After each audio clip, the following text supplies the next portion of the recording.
Jon Moxley's tell-all on the mess the WWE is in backstage has really caused a stir amongst the wrestling community, as it's been a somewhat shocking revelation to fans who don't see the behind-the-scenes stuff, and possibly a wake-up call for those wrestlers who felt the same as Moxley, and encouraged him to not re-sign with the company and move on to greener pastures in AEW and New Japan Pro Wrestling.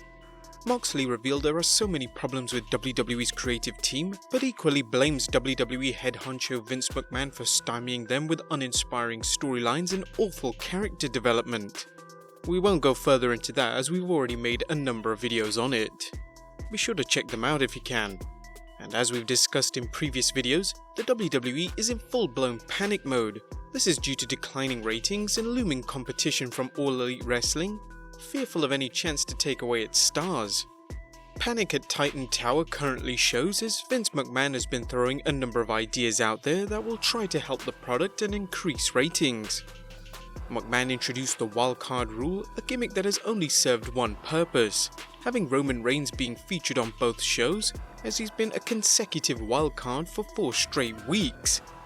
He's also bringing back old stars, and although this is a usual trope with WWE, Vince has gone one step further by having Goldberg and The Undertaker headline a show. Whilst he's mostly done this with international pay-per-views, it still doesn't help the problem. Whilst we love having legends step back in the ring, even after their second retirement, Vince still believes that they are the main draw, even to fans who weren't even born at the time these wrestlers were at their peak.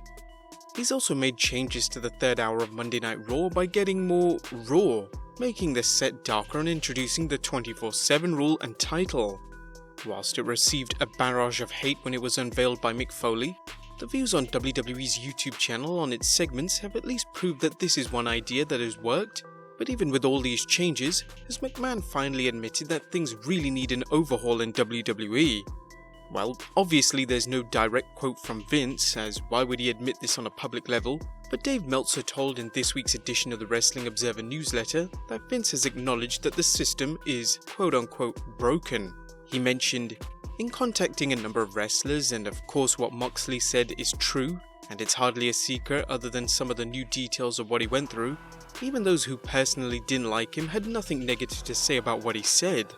It's pretty much acknowledged that it's all true, and we haven't seen or heard from one person disputing that.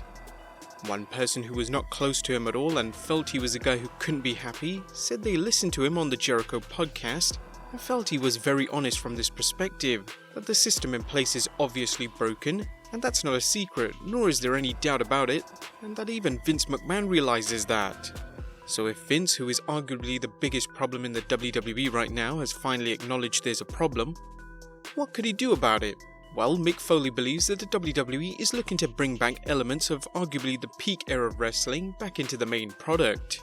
He mentioned, the idea is that the third hour is going to get rougher, wilder, and more unpredictable. When I was GM, I knew that people were breaking towards the SmackDown show because it's the darling of the internet. The idea was, why don't you try having a third hour? It was like a giant albatross around your neck. The third hour is really difficult. It's an idea to have the third hour more unpredictable and more like the Attitude Era. It really feels that they are doing this with the 24/7 rule, but it still heavily lacks that hardcore and grittier feeling that was created with the actual championship when it was introduced.